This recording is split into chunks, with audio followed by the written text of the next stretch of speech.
When you play any 1v1 format and you have a tempo advantage, you will continue to deploy your threats and push that advantage as much as you can. You might hold back something to avoid a board wipe in specific matchups, but otherwise, especially if you're an aggro deck, you'll always have your foot on the pedal. But in Commander, with 4 people at the table, there is an art to not playing your cards. Here's a mistake I see lots of newer players make all the time, especially if they started playing another format and moved to Commander. People will get off to a fast start with some good ramp, maybe a soul ring, they'll play their Commander, they'll slam a value piece, they'll put damage on the board and get ready to attack for like 15. And then they get hit with a board wipe. And every other player who saw they had 15 power on the board gets freaked out. And they all say, "Get 'em, boys." And the player who popped off at the start of the game gets just run over immediately. And they can't defend themselves very well because they spent all their resources early and got 10 for 1 in a board wipe. Then late game, someone who hasn't been attacked very much drops their finishers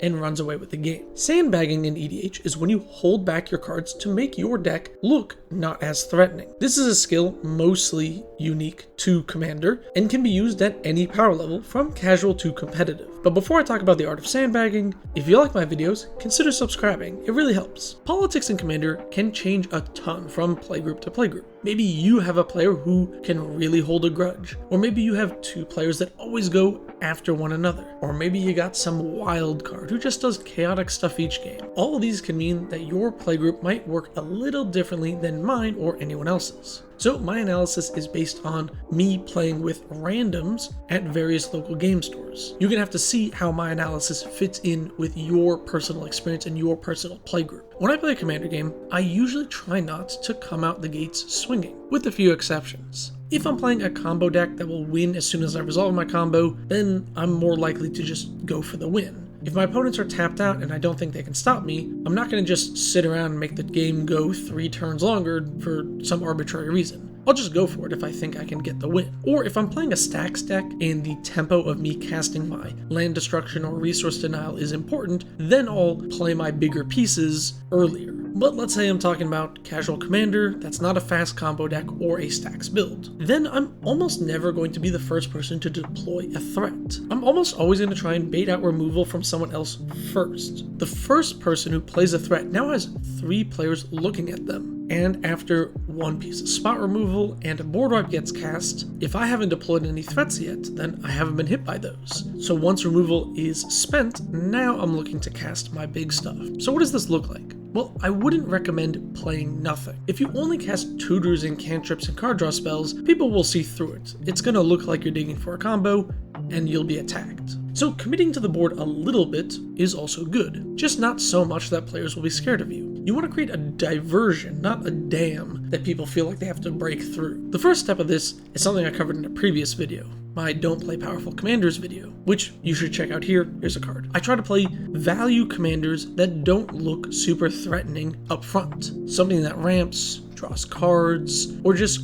creates value in some way. I might follow up with 1 synergy piece. Hopefully this lets me either draw more cards, ramp more, or makes it harder to attack me, so that my opponent, who casts their first big creature, will probably attack somebody with a strong threatening commander instead of me. And then when that player who is attacked first, or starts feeling pressure first, feels like they need to use removal, board wipes, hopefully I have a lot of clues or cards in hand or extra mana that I can use to try and take the lead after that stuff has been cast. Players will often focus down the player who seems the biggest threat and won't realize the value you're accruing. One key part of this is holding my own removal until basically the last possible moment.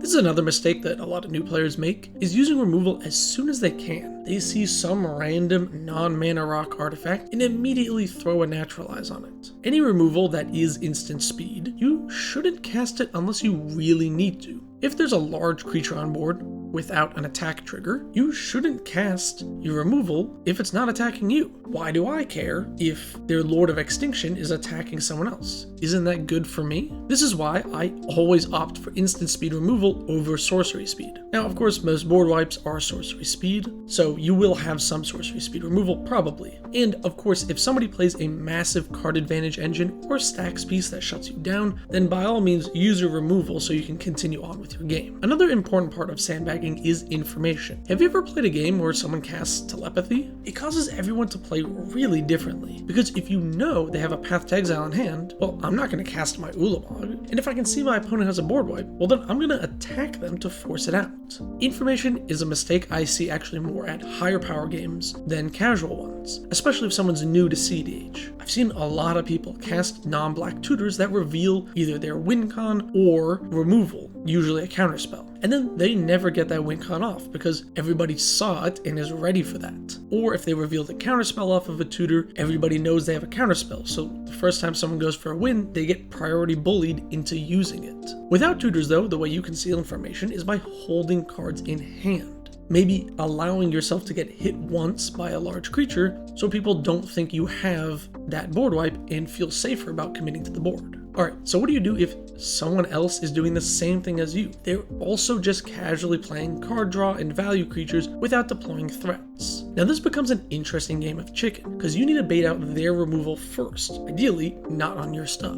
Maybe make a deal. Tell the aggro token deck that you will blow up the other player's pillow fort cards as long as they don't attack you for a few turns. This can force the other player who's sandbagging to use their removal early. Now, what if your opponents are on to you? They've wised up and realized that you are just holding back and waiting for a win, and then you become the target all over again. Well, if that happens, you probably need to just deploy stuff so you can keep damage off of you, or use your removal a little earlier than you anticipated and you'll just be on the back foot a bit. But this can just be part of the sandbagging. After you're knocked around for a little bit, maybe low in health and cards, and spent some removal, you can try to shift the table's attention to another player who is ahead. Then hold back as much as you can and try for a comeback. This doesn't happen too often in a pod with random players at a shop, but if you play with your friends regularly, they might catch on. And you're gonna have to change your strategy on the fly and maybe work some table politics in there to try and get back on track. At the end of the day, I'm just saying, try to hold back some of your big bombs and removal for as long as you can. You don't want to get swept away in the first board wipe. Once you see some exile enchantment effect, then your Perfros is probably safe to cast. Be smart about when you play your win cons and be smart about your removal. Don't show up to every Commander game with your foot on the gas all the time. So that's my guide to sandbagging. But politics in Commander can be really difficult to pin down since it's really not an exact science. So if you have any differing opinions or thoughts you want to add, let me know in the comments below. I'd love to hear it. Thank you so very much for watching.